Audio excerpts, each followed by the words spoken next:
ចេះជាងគេនេះកែព្រុសស្ងាត់ព្រុសស្វាទៅដឹងកើតកូនឡើងទៅលើព្រុសនោះអត់លឿនទេគើមដើររត់ឃើញទៅធ្លាក់លើមើលប្រឹង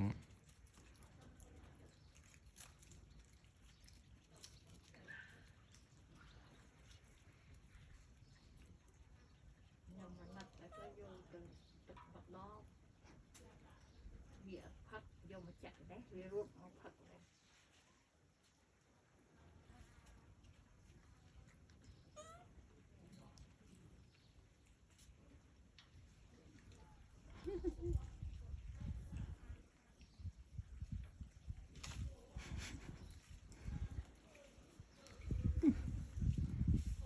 ឡើងទៅទៀត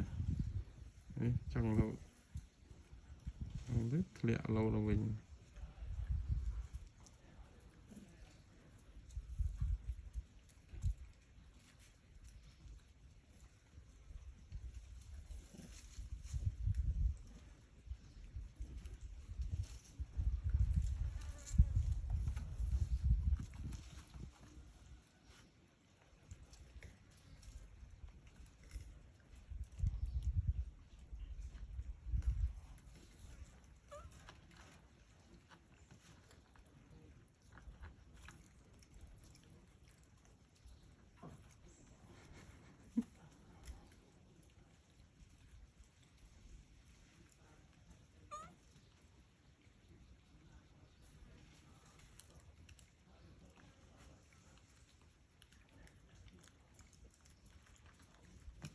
ឌឺ